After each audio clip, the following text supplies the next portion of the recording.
लंका में महाबलशाली मेघनाद के साथ बड़ा ही भीषण युद्ध चला। अंततः मेघनाद मारा गया। रावण जो अब तक मद में चूर था, रामसेना खास तौर पर लक्ष्मण का पराक्रम सुनकर थोड़ा तनाव में आया। रावण को कुछ दुखी देखकर रावण की माँ कैकसी ने उसके पाताल में बसे दो भाइयों अहिरावण और महिरावण की याद दी। रावण को याद आया कि यह दोनों तो उसके बचपन के मित्र रहे हैं। लंका का राजा बनने के बाद उनकी सुध ही नहीं रही थी। रावण यह भली प्रकार जानता था कि अहिरावण और महिरावण तंत्र मंत्र के महापंडित, जादू टोने के धनी और माँ कामाक्षी के परम भक्त हैं। रावण ने उन्हें बुला भेजा और कहा कि वह अपने छल, बल, कौशल से श्री राम व लक्ष्मण का सफाया कर दे। यह बात दूतों के जरिए विभीषण को पता लग गई। युद्ध में अहिरावण और महिरावण जैसे परम मायावी के शामिल होने से विभीषण चिंता में पड़ गए। विभीषण को लगा कि भगवान श्री राम और लक्ष्मण की सुरक्षा व्यवस्था और कड़ी करनी पड़ेगी। इसके लिए उन्हें सबसे बेहतर लगा कि इसका जिम्मा परमवीर हनुमान जी को सौंप दिया जाए। राम लक्ष्मण की कुटिया लंका में सुवेल पर्वत पर बनी थी। हनुमान जी ने भगवान श्री राम की कुटिया के चारों ओर एक सुरक्षा घेरा खींच दिया। कोई जादू टोना, तंत्र मंत्र का असर या मायावी राक्षस के इसके भीतर नहीं घुस सकता था। अहिरावण और महिरावण श्री राम और लक्ष्मण को मारने उनकी कुटिया तक पहुँचे, पर इस सुरक्षा घेरे के आगे उनकी एक न चली, असफल रहे। ऐसे में उन्होंने एक चाल चली। महिरावण विभीषण का रूप धर के कुटिया में घुस गया। राम व लक्ष्मण पत्थर की सपाट शिलाओं पर गहरी नींद सो रहे थे। दोनों राक्षसों के बिना आहट के शिला समेत दोनों भाइयों को उठा लिया और अपने निवास पाताल की ओर लेकर चल दिए। विभीषण लगातार सतर्क थे। उन्हें कुछ देर में ही पता चल गया कि कोई अनहोनी घट चुकी है। विभीषण को महिरावण पर शक था। उन्हें राम लक्ष्मण की जान की चिंता सताने लगी। विभीषण ने हनुमान जी को महिरावण के बारे में बताते हुए कहा कि वे उसका पीछा करें।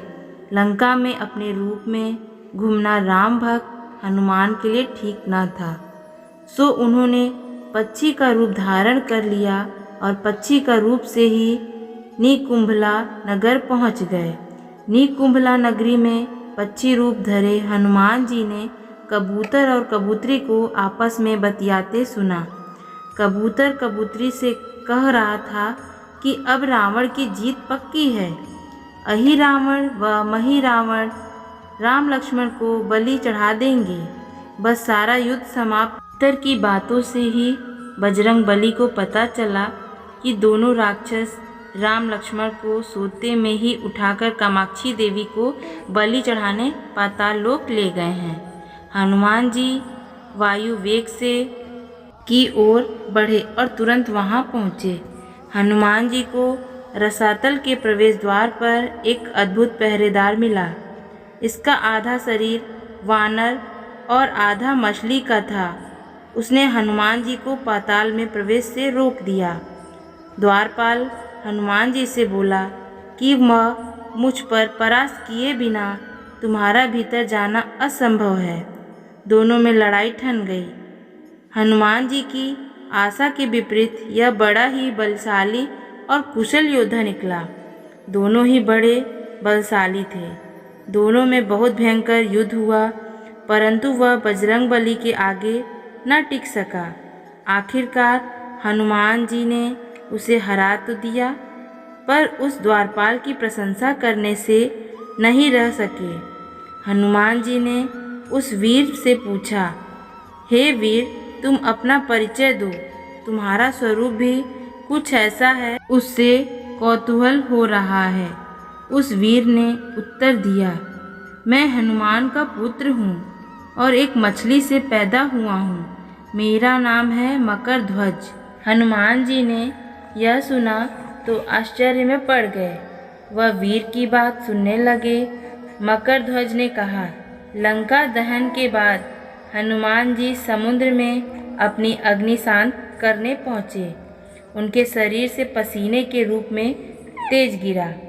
उस समय मेरी माँ ने आहार के लिए मुख खोला था। वह तेज मेरी माता ने अपने मुख में ले लिया और गर्भवती हो गई। उसी से मेरा जन्म हुआ।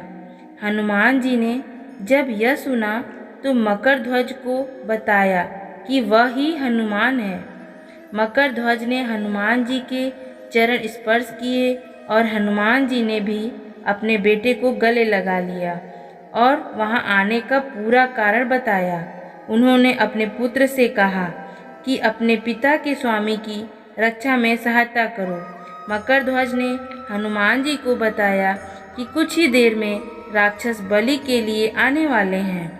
बेहतर होगा कि आप रूप बदलकर कामाक्षी के मंदिर में जाकर बैठ जाएं। उनकी सारी पूजा झरोखों से करने को कहें। हनुमान जी ने पहले तो मधुमक्खी का वेश धारण किया और माँ कामाक्षी के मंदिर में घुस गए। हनुमान जी ने माँ कामाक्षी को नमस्कार कर सफलता की कामना की और फिर पूछा, हे माँ, क्या आप वास्तव में श्री राम जी और लक्ष्मण जी की बलि चाहती हैं? हनुमान जी के इस प्रश्न का माँ पर कामाक्षी ने उत्तर दिया कि नहीं, मैं तो दुष्ट अहिरावण व महिरावण की बलि चाहती हूँ। यह दोनों मेरे भक्त तो हैं, पर अधर्मी और अत्याचारी भी हैं। आप अपने प्रयत्न करो, सफल रहोगे। मंदिर में 5 दीप जल रहे थे, अलग अलग दिशाओं और स्थान पर। माँ ने कहा, यह दीप अहिरावण ने मेरी प्रसन्नता के लिए जलाए हैं। जिस दिन ये एक साथ बुझा दिए जा सकेंगे, उसका अंत सुनिश्चित हो सकेगा।